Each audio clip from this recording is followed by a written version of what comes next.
Alrighty, ladies and gentlemen, welcome to Raw Talk. I am Zach Yates, and today we will be interviewing Justin D. Shipley.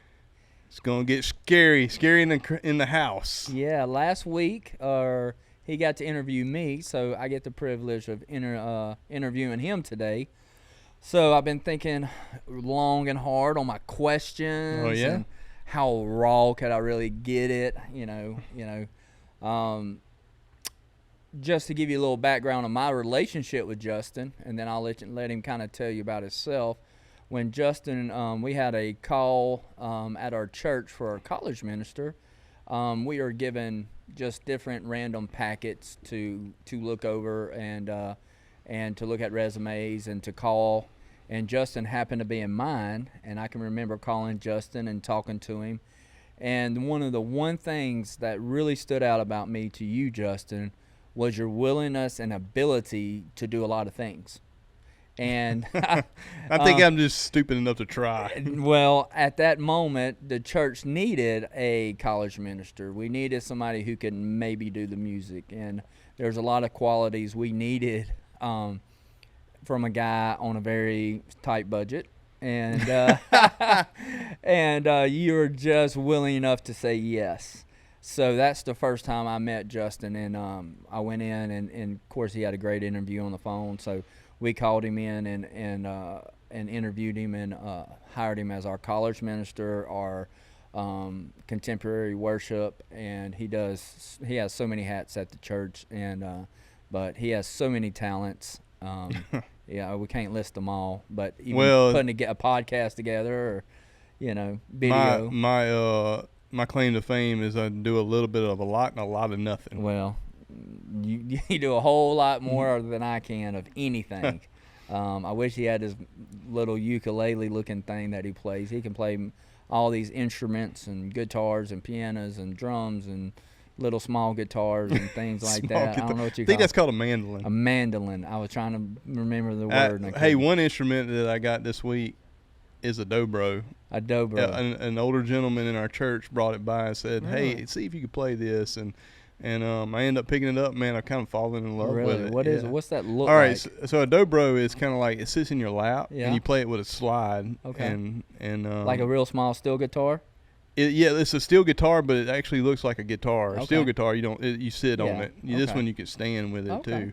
And but that's been my new toy that I've been playing with. Okay. I'm kind of falling in love with it. Well, look at Justin. If you ever get an opportunity, look him up. Man's very talented. Yeah, I need to put that video on me when there's three of me playing. Did you see that video? I didn't see that video. Yeah, so it's got me. I did a video when I start playing the guitar, and I walk over and sit down on the stool, start playing the mandolin. Then I walk over from this side and sit down and start playing the banjo, and I play the whole song. It was three of me, and so my wife saw that video and she goes, "Oh my gosh, there's no way I can handle three of you." Oh well, I was just thinking. I was like, for a man to make a video of himself in three different ways. He loves himself. Well, it was during COVID, so I was bored. I was bored. Okay, that makes a lot of sense. COVID. I think we can blame a lot of things on COVID. A lot of things on COVID. Even narcissism. That's right. We can blame that on COVID. That's great. Well, man, how was your week? So far, so good. So far, so good. We're only Wednesday. Today's Wednesday. Yeah, we shoot these on a Wednesday. On Wednesday, we do. Yeah. My week's running together also. Yeah. All right. Well, Justin, I'm gonna start it off kind of like you started mine off. Is just tell us about Justin D. Shipley. Well, all the way from the canal, or just from day one to whatever it is. Yeah. Well, now let's skip ahead a few years. Let's go. We'll go a few years. Yeah. Well, I call around. I grew up around Clinton, Louisiana. If that's familiar, Zachary in that area. So I grew up on the Mississippi-Louisiana state line, and so my grandfather had a farm. We had like 300 some odd acre, farm, cattle operation, whatever. Not really a farm. So we ended up building a house on that place, and we did everything in Louisiana, but we lived in Mississippi. Okay. And lower taxes. Yeah, exactly. Yeah. And less potholes. Yeah. But my dad and them worked in my dad and mom worked in Louisiana, so we couldn't avoid the potholes so much. So it's so funny. It's like my brother has a band called Parish County Line. Oh yeah. And that's the reason why he calls it that, because we grew up on the state line. Our property line was the Mississippi-Louisiana state line, but it was also the parish line for East Feliciana Parish, and then the county line for Amite County. Okay, well that's a great title for a band. Yeah, and so that's why he called it that. So we, I grew up on that place. So we kind of grew up, hunting fish. We had a Beaver Creek ran through that place, and so it had all the fishing, we wanted, and had all the hunting we wanted. So I loved outdoors. Yeah. And I got the privilege of growing up on that place. That place wasn't family dynamics was kind of, and we'll get into more of that, was kind of crazy to say the least. But I could get lost in those woods pretty easy to myself, and I loved that, being by myself and hunting, deer hunting, squirrel hunting, and turkey hunting. I did it all. Okay. So hunting boy, country guy. Yeah, a lot of people don't know that about me. I wouldn't have thought. I mean, I do now because I know you, but I wouldn't have thought it when I first got to know you. I wouldn't have. Yeah, so I think it shocks people because they think of me kind of as an artsy-fartsy kind of. Well, you are. Yeah, I am. That's what I'm saying. You're a man of many facets. You are that side, and you have your outdoorsy country side too. And so, like, if I had my ideal of life the way it be, if I had my way and things didn't go the way it did or whatever, I would have a place with some cows. Yeah. Like I love cattle, and I love working cows, and just being around it and everything. The funniest image I just had would be Justin sitting in his pasture on a stool with his mandolin, playing songs to his cows. Oh man, my cows would be the happiest cows. They'd be happy cows, music cow farm. I mean, come on. So going back to the music thing, we started when we were young, my brothers and I. And my dad was a big fan of bluegrass, and so we went to bluegrass festivals and all that kind of stuff. So that's how I kind of developed a love for acoustic instruments, mandolin, banjo, guitar, dobro, you know, and so I kind of cut my teeth on that really early. But growing up in rural, I went to school in Mississippi, and everything small town wise was always kind of centered around sports. Football was a big deal at my high school, and I went to an academy, and so it was small school. So, but if and I would say I wasn't great at sports, but I was enough to get off the bench, kind of deal. And so it was kind of hard to find an identity growing up. And so the kind of the guitar thing or whatever, I just kind of did that to myself, sat in my room, just learned how to play. And it's so funny, dude. I had a clock radio, and one of them old Panasonic clock radios, and I would turn it to a country station, and I would just sit there and just learn those songs, just playing along with that clock radio. And the next song come on, I may have had it learned and may not, I mean, just play the next one when the next one comes on. And so, and to that clock radio. So, man, if you still have that clock radio. I wish I'd never got rid of that thing. Yeah. It'd be iconic. That would be iconic. It'd be something you could say, hey, that's what I learned music on. Yeah. If you would have done it, you might have got more dates if you wasn't that great in sports. Well, and then the women would have known, hey, man, he's a musician. I used that to my advantage, I bet you did. because I wasn't a jock. Yeah. And so, and I wasn't a jock, and I tried not to be a jerk. Yeah. So I would play the guitar, and I remember and all the chicks kind of digged it for the little while. Yeah. For a little bit. And when I put the guitar away, I went back to reality. Yeah.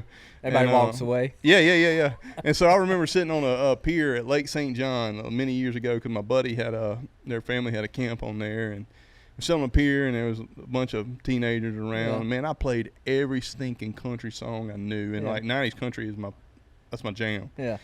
And so I played every song I know, and I got done, and the guy was like, well, play us another one. I said, I don't know anymore.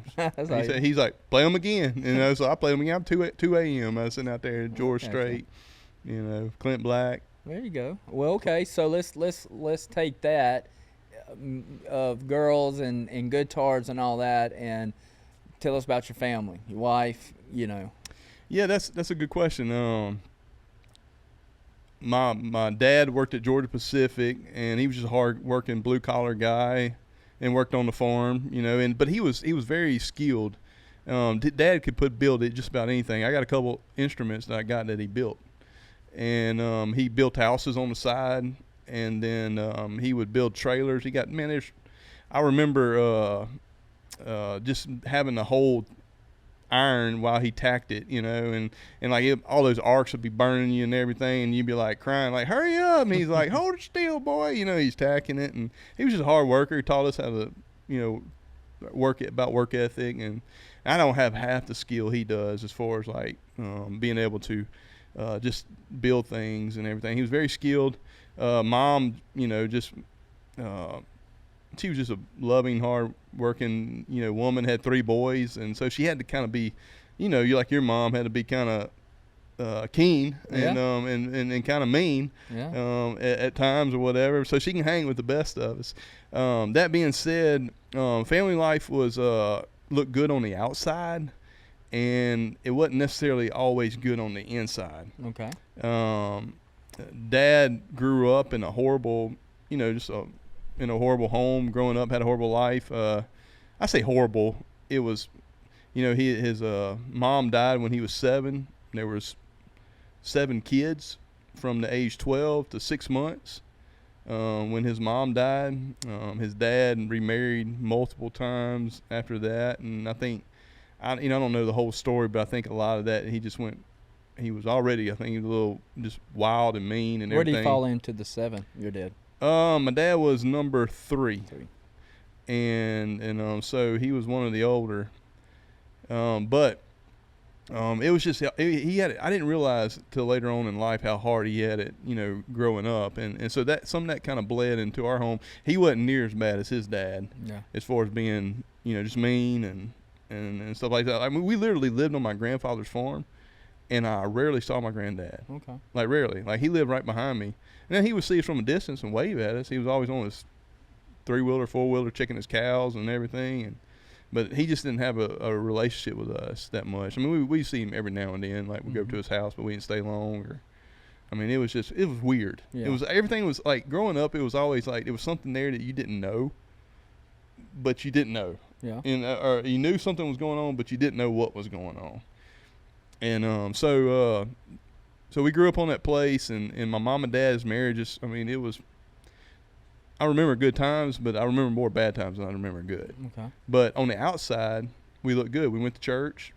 My dad, I would say my dad was saved later on in life, and we went to church, and I think they did the best they could with what they knew, but I just remember things just being it was always, we had the best time when my dad was working. Does that make sense? It does. Yep. And so home life was, although I have a lot of good memories of my dad, and like you, my dad died young. My dad was 48 when he passed away. I was in college when my dad passed away. So he died young, and I can't remember where I was going to go with that, but I just remember how like he passed away. Yeah, well, I just remember like learning a lot of stuff about why things were after he was dead. Yeah. And so it was kind of hard later on trying to deal with it, because you couldn't address it with the person you need to deal with some things about. Mm-hmm. And I it's just things I found out about family dynamics, and that I knew that he knew about. He may have necessarily not been always a part of it, but he knew about it, and he didn't do anything about it. And that was kind of hard. And like, what kind of man are you to know about something, maybe it was sexual abuse, those kinds of things, and not do anything about it? Yeah. Well, so let me fast forward a little bit so I can rewind and kind of put some things in the context. Because if we're going to get raw, and I told you earlier, you asked me, was I ready for this? And I said, Zach, telling this story is one of the main reasons why I wanted to do this podcast. Okay. Because, a buddy of mine, Jason Colvin, he says a lot of times, he said, man, I'm a godly mess. And I can resonate with that, because that's me. I'm a godly mess. And I didn't realize how big of a mess I was till later on in life, till I was able to connect dots. I was able to just put some things together that I didn't really understand, maybe at a younger age, or some things that maybe came out later that I was able to, or I had to deal with, as a middle-aged man, per se. So let me go fast forward a little bit. So you remember a couple years back, or maybe a year and a half or so, we were doing a men's retreat, and I got asked to give my testimony in that men's retreat, and so I agreed to do so, and then I started thinking about my testimony, and I think in that period of time, God dealt with me about some things about myself, or I just can't help to think that was the Holy Spirit that was doing that work in my life, because there's some things that came up to the surface that I end up realizing I never dealt with. And what it was, Zach, is that I always consider myself a people person. I'm pretty easy. I would say that. Yeah. I'm pretty easy to get along with, huh, Mr. J? You think I'm pretty easy to get along with? Pretty good. So I always consider myself a people person, but I always kept everybody at an arm's length. It's like I was always asking you questions, and I always wanted to know you, and I wanted to be a part of your life, but I didn't want that other way around. And I think it was out of fear of knowing the real Justin Shipley, or what transpired, some things that happened in my childhood. I guess I was saying I was pretty good at putting on, I want to say a mask of deception, but just a mask of like, just hiding. Would you say that, and I know I'm guilty of this, and I think if we broke down a lot of guys, either you can put on like that real happy, I'm a happy guy, and if I seem happy, nobody really asks me, as long as I don't go sad. I know I'd do that. If I'm happy and up, everybody leaves me alone. If I show any feelings, then it's like, hey. You lighten the mood. Yeah. Because you don't want anybody to know. Yeah. Is that how you were living? I mean. Oh, majority of this is me in ministry. Yeah. I always invested into a lot of people, but I never let nobody invest in me. Yeah. And I liked it that way because it was safe. And so what I realized is that I kept people at arm's length, and I didn't want people to know, the pain that I once had, or the scars, and so if they were at arm's length, then I was okay. And so, but here's what happened in my revelation, is we're going to discuss that. You can put stuff in a compartment in your life, or in your mind, or in your thoughts, or whatever, and you can shove it over in the corner. But if you don't deal with it, it's going to leak out somewhere in some avenue or some aspect in your life. And I think that it's kind of like I didn't want people to get close because it was scary. And it was it was kind of scary close, and so I had to like this, and so I ended up not giving my testimony because there were some other things that happened in our family dynamics that just I don't really want to discuss tonight, but there's some things that happened, and I withdrew from that opportunity, and I realized why I was the way I was, and how I was able to pull it off for so long, and how I was as far as relationship goes. Because here's the thing about me in relationships, like I've never been revengeful, or if that's a word. Yeah. I've never been revengeful, or I've never been a person that never really has like hatred issues or something like that. But if I feel like you were going to hurt me, I can write you off quicker as anybody. Like I can let you go, or let that relationship go, and not think twice about it. Now, when you say they might hurt you, or if I felt like I was going to get hurt. Yeah. So not necessarily did they? No. It's just if they might. Because I think that's a big difference. Yeah, because I mean, and I'll give you an example. You know, and I talked to this about my wife. You know, I had a couple girlfriends in high school. Unlike you, I didn't date, you know, my childhood sweetheart and one done. You know, I wasn't one done. I wasn't like around her or nothing like that. I mean, look at me. I mean, so, but I had a couple girlfriends, and so if I felt like the relationship was going south, I'd be the one. I'm gonna break up with you. You're not breaking up with me. Yeah. I want to be in control. And so I had one girlfriend in college that I trusted. You know, I put a lot of hope and faith in that relationship, and that's one relationship I let go, and I was like, let my guard down, very vulnerable and everything else, and she ended up hurting me. And I said, and then it was crazy because I dated another girl after that, and I made her pay for what the previous girl did. You know, it was kind of like, I'm gonna only let you get so close, and she was wanting, you know, to be closer as far as a couple, and I was like, no, you know, I mean, I'm not gonna let you only get you so far. All right, so let me ask you a question. I think this goes back to episode 1 of not necessarily just talking about going through stuff, but you've said numerous times keeping people at an arm distance. Yeah. Now, that doesn't happen with your first college girlfriend or your second college girlfriend. That backtracks. Oh, yeah. Can you backtrack in your head why and when that would have happened, that you wanted to keep people at an arm's distance? Like, you know, was that in junior high? Was that in high school? You know, because if we can pinpoint that, then we know, because I think there's a lot of guys out there who might be at the beginning stages of this and being like, hey, I'm kind of keeping people at distance too. So can you track back to maybe when that arm's length discipline started? Absolutely. And here's where it started. My dad, I can only count like 2 times that he was physically abusive, and I was probably elementary age. But he was a control freak. And his way of controlling things was domineering.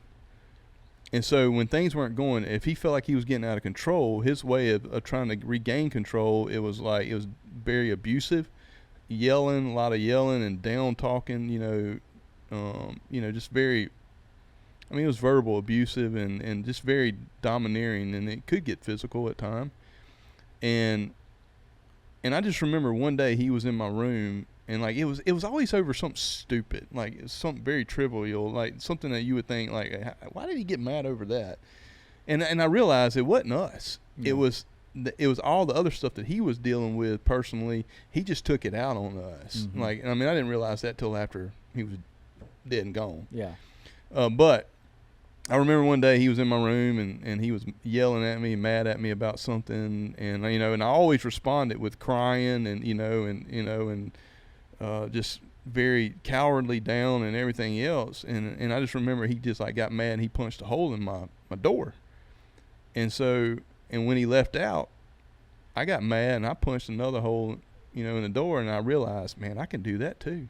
Mm-hmm. And so I could play your game. And so from then on, when he would, I remember one time he had me pinned up. He had me by the shirt, grabbing my shirt, and then he was shoving me up against the wall. And I just remember, and I just gave him like a go to hell look, I'm just kind of like, let's do this, you want to play this game? I'll play your game. And so, and it really ticked him off. Oh, sure. Because he was out of control. Yeah. And when I found that out, I did it every time. Yeah. I even took the blame for some of the stuff my brothers did, because they were still in the, they couldn't handle it. They were in the, I say handle it. They were, still crying. It upset them and everything else. And I was like, I can take it. Yeah.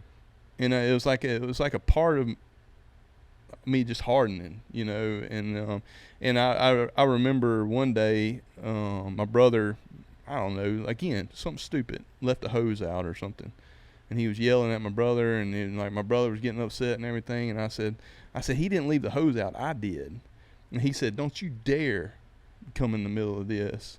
And then I was like, well, I left the hose out. I'm just trying to tell you. And he came in, and again, he was just pushing me around and, pointing his finger. I just remember him always doing this in my chest and pushing me up against the wall. And I remember going to my room. Man, because I was a hunter and stuff, I had guns on my wall. And I grabbed my gun, loaded it up, and I said, I just sit there and aimed at the door. I see he comes in the door. He's gone.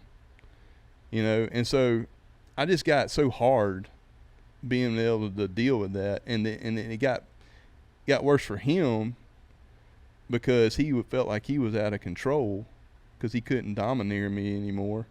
And I'll tell one story and I'll move on from this. But one day we had a pool, and I was getting on up in age. I was probably 18 or whatever. And so he and I were wrestling in the pool. Well, he got mad at me because he felt like I held him under too long. I didn't think I did, but he felt like he was. And so I was like, and he was wanting to fight. And I was like, oh, I'm done. You know, we didn't got out of control. I was just playing. And so I got out of the pool and I started drying off. And he was just sitting there bumping his gums, just like, come on, you know. And I was like, all right. I threw the towel down. I jumped back in. I beat the fool out of him. But it was just, I think that was it. You know, it was kind of like I can turn it off emotionally. Mm-hmm. And the fear of getting hurt or having some kind of emotional pain, that's why I could just shut out. But that ran in my family, Zach. I mean, that was like, if you look at my cousins and stuff like that, I mean, that was just par for the course. And even my brothers today is kind of like that to some degree. I don't want to speak for them, but it seemed like that's just par for the course of how it was a coping mechanism. So and so let me get this in my head for the listeners and everybody. So you would say the beginning of your arm distance relationship started with your dad, mm-hmm. to keep him at a distance because of the abuse or the neglect, emotional pain that he caused on you.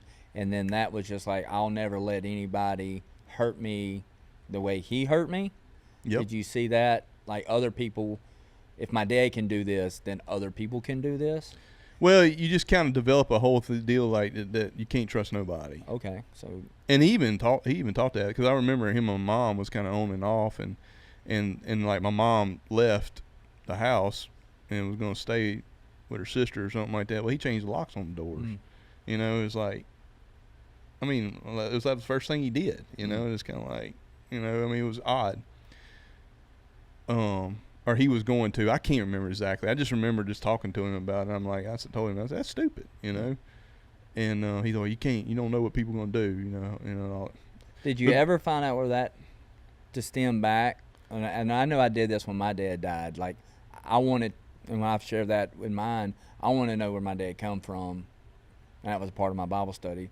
Did you ever get to kind of figure out why if your granddad wouldn't come visit, I'm sure was that his dad? Yeah.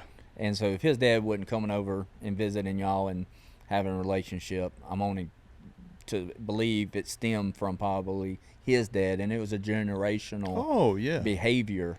Oh, yeah. As you say, your cousins have it and all that. It seems like it just kind of runs through the family. So did at some point, did you ever get like empathy or understanding because of where he came from? Well, not till later on in life, you know. When it's kind of, after mine, my dad was passed, it was too late. You know, so I realized how bad it was. I seen my grandpa he was mean, and when I was younger, he was as mean as Junkyard Dog. But there is some redemption in that I'd like to share later on. Yeah. So fast forward. From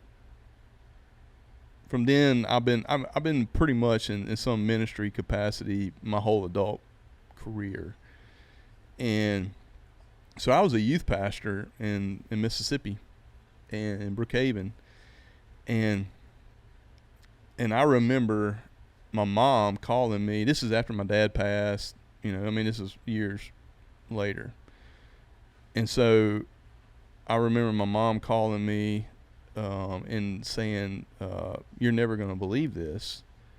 Your uncle has been arrested for child molestation. It's all over the Baton Rouge news. And I said, Mom, and this is exactly what I said, and I didn't realize what I was saying at the time. I said, Mom, I hate that this is happening, but it doesn't surprise me. And she goes, what are you talking about? And, and then when I said that, I was like, oh, shoot. and I was like, it kind of opened me up, like, well, I got to come clean. And I said, well, it happened to me as a kid, you know, in multiple times. And so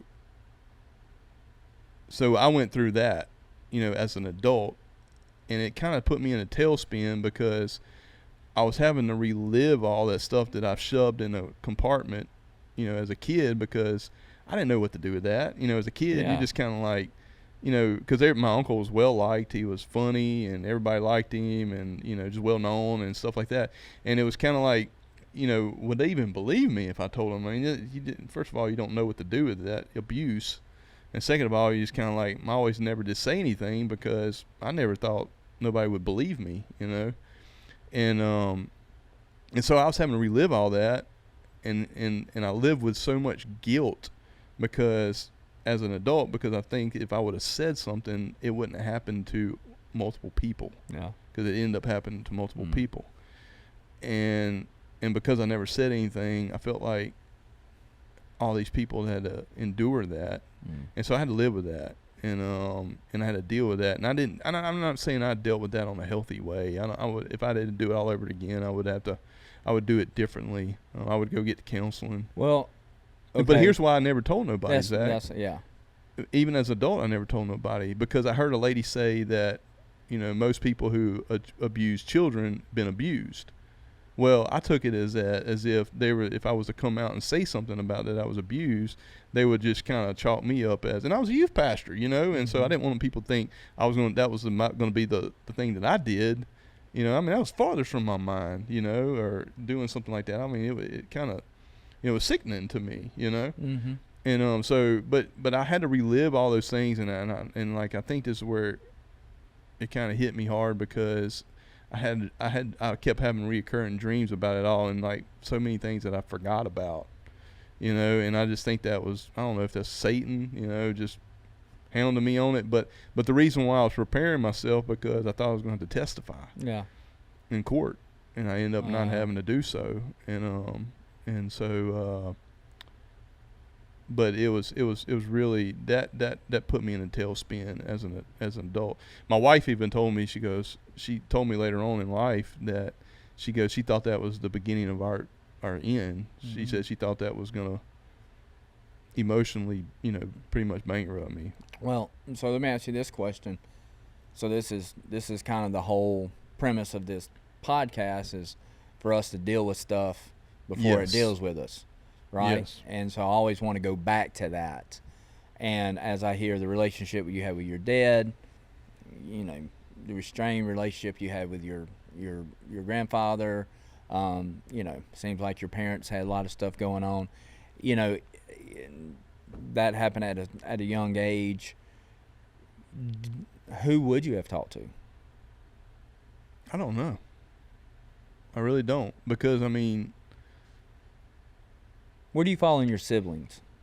I'm the oldest. You're the oldest. I'm the protector. That's it, yeah. I think that's important. I think that's important for people to know that, you know, a lot of times when you're the oldest or you're the oldest sibling, sometimes you don't feel like you can pass that hurt to the youngers, you know. Yeah. So that's, do you feel like if there was somebody in your life, did you have anybody? Did you have a mentor? I know you said you went to church. Was there a youth minister, or was there somebody that you had that, you know, you did trust, that you didn't keep at an arm's length? Or so there was a youth pastor. I had a couple of them, but one I was closer with the other. And they knew there was abuse going on in our house, verbal and stuff like that. 'Cause they knew, you know, I mean, they saw the dysfunction, and unlike a lot of people, I mean, we had a lot of people duped. But they knew about the dysfunction, but no, they didn't. I never breathed a word. I never breathed a word about that thing till I talked with my mom that night. Now, as a man, as you're preparing to not only that maybe have to testify in that early stage, but even like your testimony part, you know, we talking about you preparing for that. As I'm thinking of, man, if there's people out there who need to talk or who need to do, you know, man, when something like that happens, I mean, I can't imagine, and I don't want to. I wouldn't want my head to go there. But what would you say to whatever age you were, Justin, what would you tell him how to deal with that at that age? Okay, that's a good question. I guess the biggest takeaway I got from it is that don't think those things are not affecting you. Mm-hmm. They're affecting you if you don't deal with them.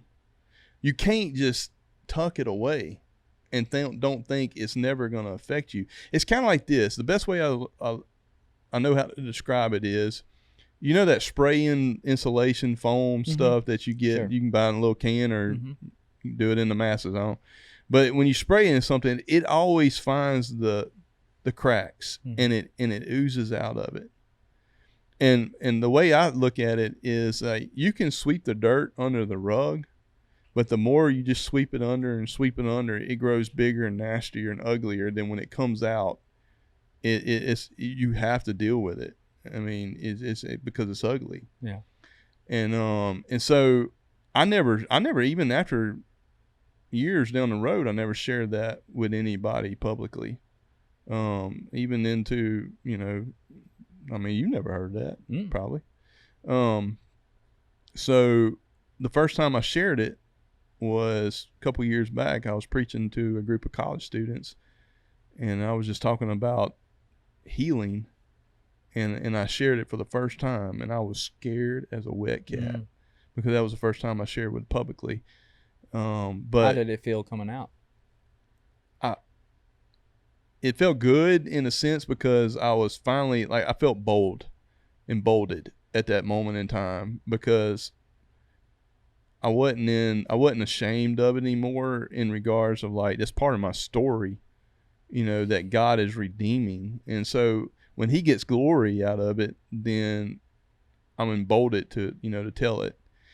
But here's the reality is that I found out that happens a lot more often, in that day of time, but nobody just talked about it. You're talking about abuse. Yeah, about the abuse. Yeah. And so people are not dealing with it. They're just shoving it. So there might be a lot of people out there living with that right now. Yeah. Yeah. And so I would advise somebody that has, dealt with that and has never said anything, just don't, do it in a safe environment. Go to a counselor or to your pastor or somebody that's able to deal with that accordingly, but I would definitely at least hash it out, and find out, because like I said, it's dealt, I would say that it dealt the one way that it hindered me sexually.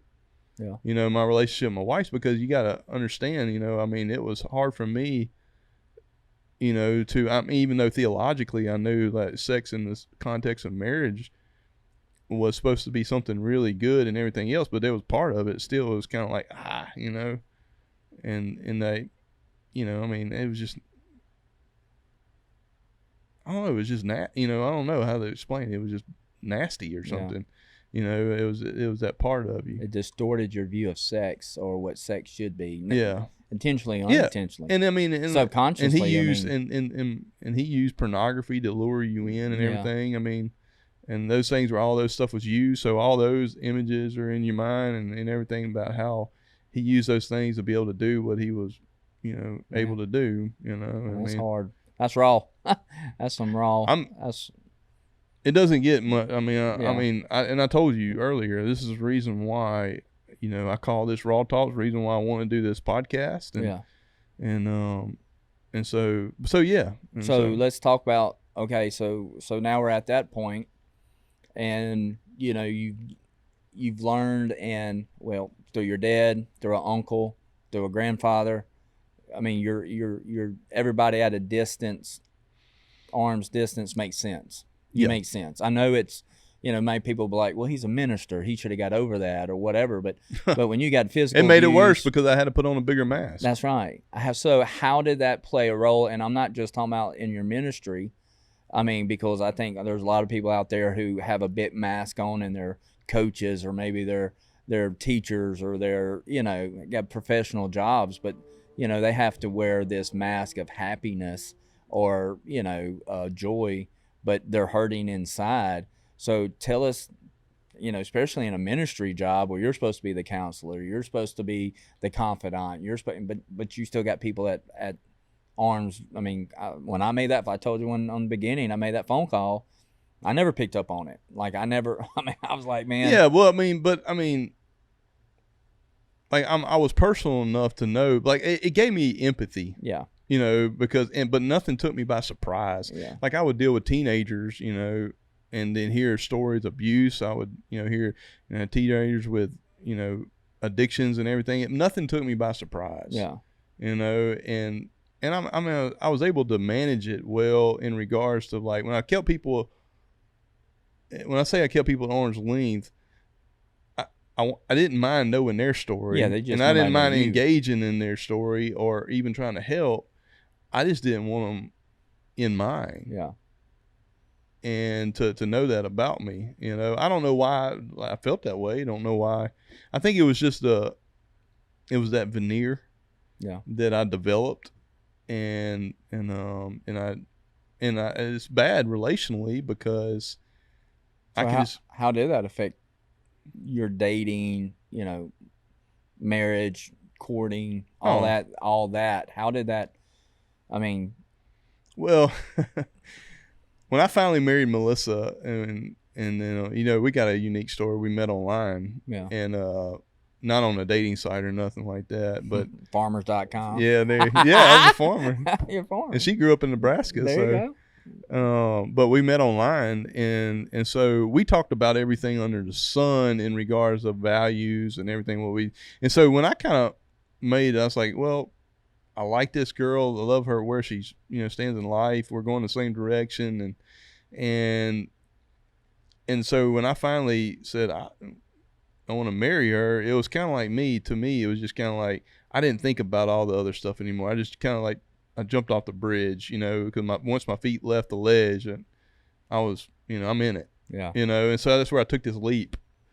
I don't want to say leap of faith, you know, I mean, I knew her, you know, but fun fact, our wedding date was the 4th time that I got to see her. Really? Yeah. That is crazy. And yeah, it is crazy. We got a pretty unique story. Took me 9 years. Yeah, it was the 4th time I got to see her. 4th time, and it took me 9 years to She even said, like, when we drove off from our wedding and we were heading to our honeymoon, she like, oh my gosh. She looked at him, do I really know this guy? And which, I mean, I don't blame her, you know. Oh my goodness. And that's a whole podcast in itself. Oh, we'll have to have Marriage her on sometime. 4 meetings. Yeah, 4 meetings. 4 meetings. It's kind of like arranged, you know. Yeah. Nah. But yeah, it was almost like I just took this leap, and you know, I was in it. But were you always in it? I mean, truthfully, like if. Yes, I was, and the reason why, because I was just tired of living, you know, scared. Okay. You know, when you're scared and you fear things, it's a control issue to me. Yeah. You know, because like when I felt things were getting out of control, like it didn't matter. It was like even in the life of the church, or even in jobs or something I had in the past or whatever. If I felt like I was getting wronged or felt like I was going to get hurt, I was going to be the first one. Mm-hmm. Yeah. You know, I was like quick draw McGraw. You know, I'm going to draw the 6-shooter for you. You're going to draw. I'll let you cut me, but if you cut me, I was one to chop your arm off. Like I wouldn't. See, I wouldn't want to chop your arm, but I wasn't going to talk to you anymore. Yeah. I wrote you off. Yeah, I'm gonna cut you deeper than you cut me, and that's you know, I can get over it, but you're gonna walk around with a deeper wound than I have. and I think a lot of men. I mean, and it's funny that it all comes back. I mean, I think a lot of it does circle back to our dads. It circles back to that generational. That's how my parents were. That's how my dad was. That's how his dad was. And to break that. So, okay. So how did you break that, or have you broke that? No, I don't. I'm still dealing with it. Oh, okay. Okay. You know, but I've been open and honest about it. And I think that's my way of right now dealing with it. I don't know if this, be honest with you, I don't know if that's healthy or not. Yeah. But that's just my way of dealing with it. It's coming clean. Yeah. Okay. Let's step from the side of abuse or that, but just in everyday relationships, from your ministry to just friendships, will you let people know the real Justin D. Shipley? Oh yeah. And I've been open with I've taken a couple guys and that you know, and I just laid all this out, and I was like, I thought it would like alarm them a little bit, but I don't think they weren't too alarmed by it. They're just kind of like, okay, And I said, I want y'all to hold me accountable to it, because I don't want that to pass on to my kids. Yeah. The good thing about it is, Zach, is that I remember, like, my dad wasn't near as bad as my grandpa. Yeah. And I just remember me and my dad getting in an argument. I was in college, I just remember, and I just told him, I was like, the buck stops with me. I'm not allowing this generational curse carry on to the next generation. Okay, a good question, because I feel the same way. So, when do we, or why do we get to a point that we'll say that? Why didn't our dad say that? Why didn't his dad say that? Why? What do you believe that was different? I think they wanted it. The change? Yeah. I want to put the mic away. I think they wanted it, but I just don't think they knew how, or maybe they were just as scared as we were to be vulnerable to own it. Yeah. Because I realized later on, there was a lot more things that my dad dealt with, and that I found out later in life that some aunts and uncles revealed to me, and that's where I told you where, like, this was after I learned all this stuff after my dad died. Yeah. And man, I just got to the point where I was pissed At him. And because, like, I'm like, because my thoughts were, is like, you're supposed to protect, not just me, but like other people too, and you knew things were happening in our family and you did nothing, and I was mad, and I was mad at my granddad. I mean, I remember going to his grave and just yelling and, just like, you did nothing, and some things that I found out later on that happened in our family. And so that's one thing I had to get over, like, cause I was carrying bitterness with that. I was mad. I didn't even want to think about. I couldn't think about the good times I had with my dad, because that was clouding it, and I had to forgive to be able to, I hate to say this, reestablish a relationship with a dead dad. Yeah. Ooh. Does that make sense? It does. It does. So let me ask you this: in my testimony, I got to say that my last interaction with my dad was when he called me on my birthday and he told me he loved me. Yeah. And that's, man, that without that, man, I don't know if I would have dealt with everything as well as I did. Was there that moment before your dad's passing or something where there was some, you didn't tell us how your dad passed. Yeah, he died with cancer. Okay. And I did have a good relationship with my dad before he died. Okay. That's good. And so, like I said, everything wasn't always bad. I mean, it's kind of funny. It was like when I got in college, my dad was kind of like, I'm done raising you. Let's be friends. No, okay. I mean, it was. I do. Yeah, my dad was kind of the same way. He was kind of like, we played golf together, and, we would, we were always joking and picking at each other. I mean, he was a fun guy, but we weren't like that till I got out of the house. And started going to college and everything. It was kind of like I said, it was kind of like a switch. Like, you're a man now, let's be friends. So we had that relationship, but it wasn't until after he died till I found out a lot of stuff that happened within our family. And it's like, and now I'm not mad or bitter or nothing. Now I have like empathy, because I would like to think, all right, Justin, what would you done? I mean, I like to think I would have done the right thing.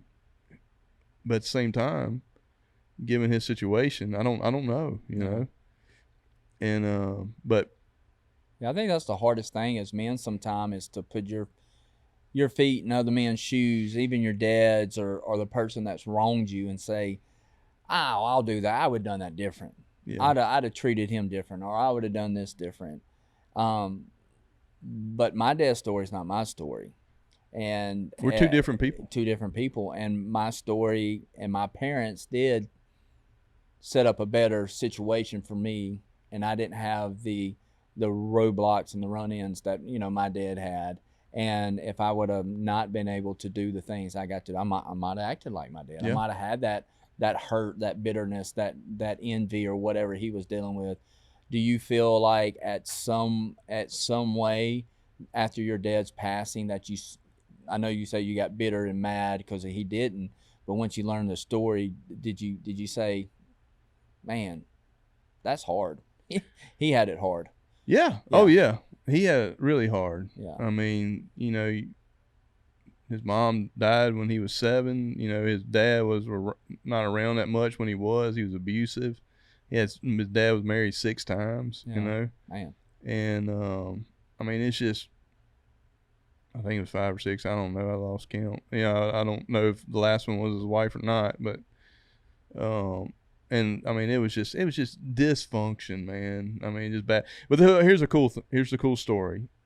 My grandfather and I didn't have a relationship when I was growing up. I was scared of him.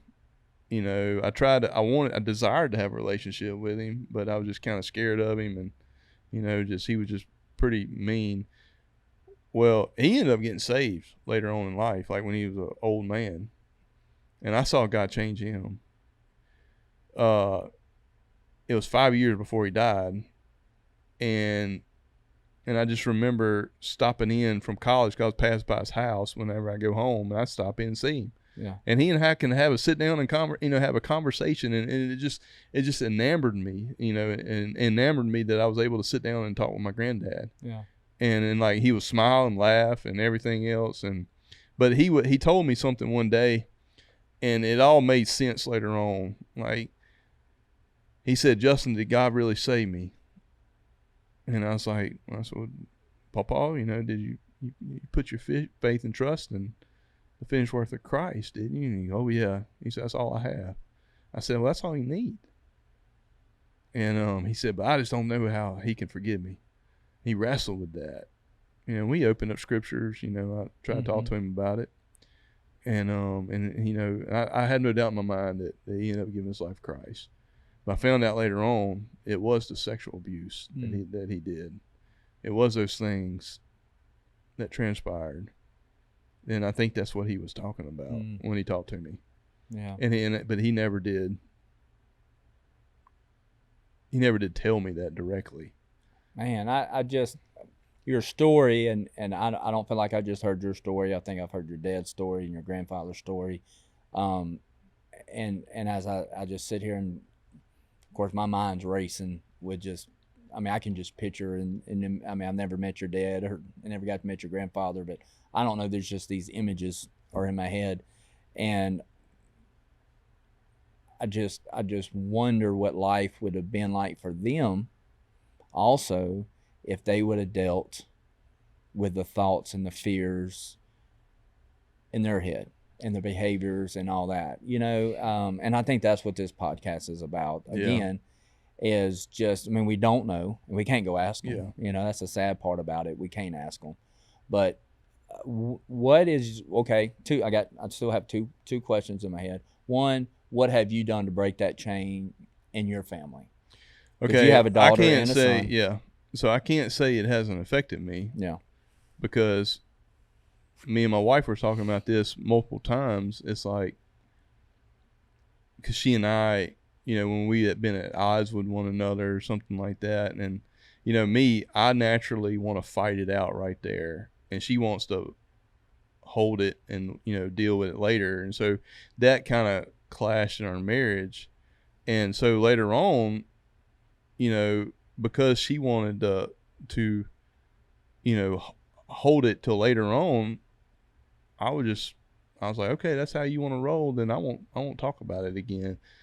And I just remember harboring things that I wanted to deal with, I mean, we worked those things out from that moment on, but I remember harboring those things, and I just told her, I was like, if I quit fighting, then that's when you need to be scared. Yeah, me too.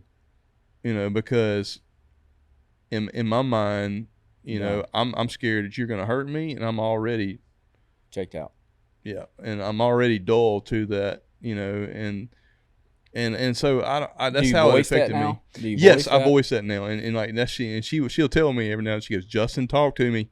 Yeah. And I was like, okay, because I'm the kind of person that's like, I would rather just just write it off than I would deal with it. Yeah. You know, and So so how does that directly affect? Okay, so that's your marriage. Now, like I said, you got a daughter, you got two yes. boys. What's that look like? So what's your, if I feel like I was out of control, you go back and talk. no, not necessarily. Well, at the time, one time I didn't. So I would feel if I felt like I was out of control, I would act out on it. Either one, like my dad did, no, not to the extent. Yeah.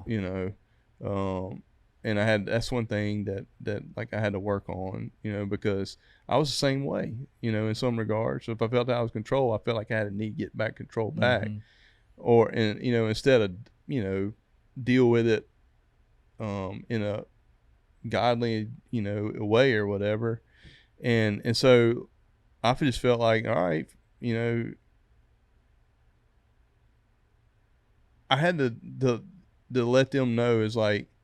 And I had to, recognize to myself, I was like, okay, you write people off, but is that really love? Yeah.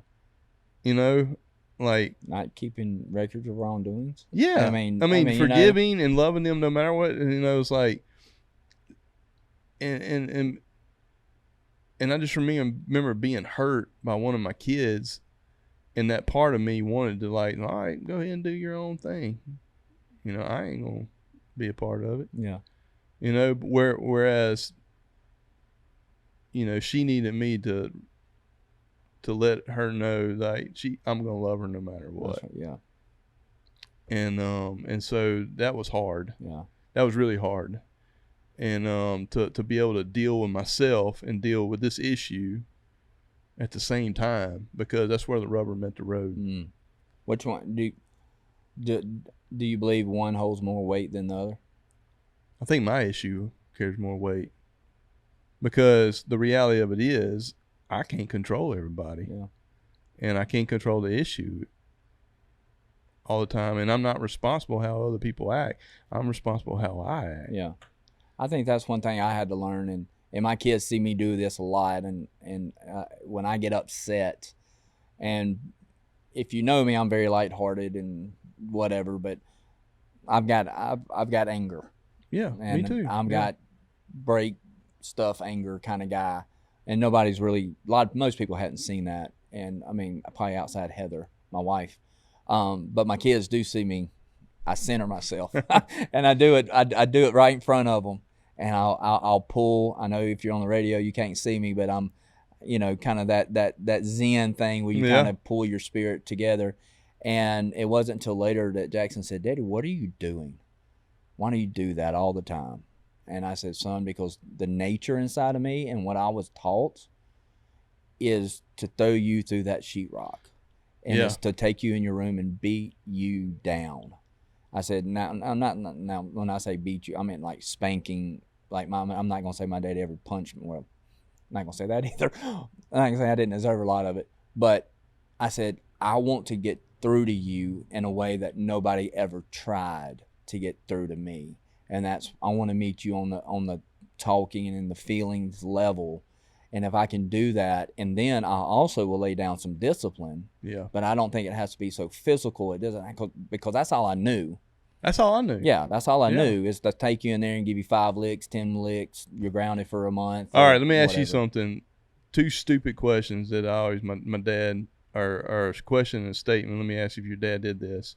First of all, did he ever ask you if you wanted a whipping? Yeah, whipping or a spank. You can get You could take the whooping or you could take the grounding. You didn't know how long the grounding was. But did he ask you, like, do you want spanking? Do you want a whooping? Oh, yeah, no doubt. That's about the stupidest question that anybody can ask. Yeah. Like, I prayed for one last night. Well, he would say, hey, you need to do this. And I'd be like, He said, well, do you want a whooping? Yeah. You want to do that or you want the whooping? You're going to do one or the other. Or the second thing is, like, he would be in our bedroom with a belt tearing our tail up, and then he would tell us to dry it up or he'd give us something else to cry about. I'm just like, you just beat the stew out of me. Yeah. What are you expecting me to do? Yeah. Well, that's when the whooping stopped at my house, and I'll never forget my last one.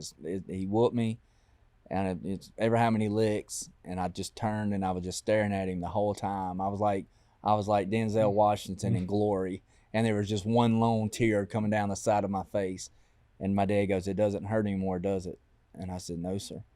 And he said, "I'll never whoop you again." And he walked out of the room. And of course, I started bawling because the pain kicked in, the adrenaline was gone. But I never got a whooping after that. But the discipline after that was so much worse because it was such an emotional disconnect. Sometimes you would rather. Yeah, I'd rather whooping because I know you cared. And it's like they always say, when your coach quits hollering at you, it means he's quit coaching you. He's done. And I think that's when I started acting out probably more with my dad, because it was like, how else did you get it? You know what's crazy though, Zach?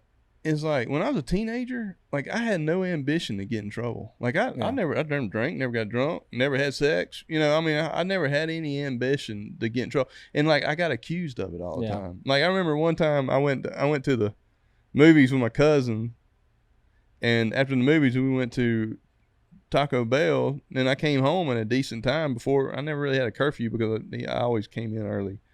Came in, he wanted to smell my breath. He thought I'd been drinking. I was like, well, I just ate some Taco Bell. If you want to smell my breath, I'll give it to you. You know, and I'm just like, and it would always hurt me because like that was a furthest from my mind, you know. But it was just like he was just like looking for something, you know, or maybe just thought I was going to do something stupid or something. I don't know. It was weird. Well, sometimes you look for a reason to be mad when you're mad. Yeah, I guess so. You know, I don't know. I mean, I know as a dad, I try not to. I just remember telling him, I was like I'm going to start doing it. If I'm going to get, if I'm going to get accused of it, you know. But it's so cool though that part of my testimony is because I didn't rebel, not because I didn't want to. I didn't rebel because like I knew God had a plan for my life, and I didn't want to ruin that. Yeah. You know, so that's why it kind of kept me from even through all that other stuff. Even through all the other stuff. Really? Yeah. So and like, because I remember I had cousins and I had friends I was really close to, and they started getting the party scene and everything else. And I said, "Hey guys, I love you, but I can't go there with you." Really? Yeah. So that would have pushed me to the dark side. It should have. It should have. So there had to be a hedge of protection around you somewhere. Yeah. Did you feel it? Do you believe that? I mean, there were times where I was like, you know, but the only time I really wanted the desire to do something like that, it wasn't because I was desired doing that particular thing. It was because out of rebellion from my mom or my dad, mainly. And but I was like, you know what, I'm not. You know, if it was because of them, I would have done it. Yeah. But it was because like I just, for some reason, I was just kind of like, that's not what the Lord had for me to do. You know, so. So okay, so this is my last question. This is kind of where my head's been since I knew I was going to get to interview you, and I want you to kind of take a moment and think about it, because it's a broad question, but it has to be narrowed down. Through all your life, through all that, what is your, and I don't want to say fear like we live in fear, but I do believe there's a sense of fear, because I am fearful that if it wasn't for my faith, I would not be the husband and the dad and the friend that I am. Sure. And if somehow that faith ever gets shook, you know, in whatever way. That's when we realize if we got it or not. That's right. So what do you fear that your past or those things that you've pushed in the box, have you dealt with everything or whatever?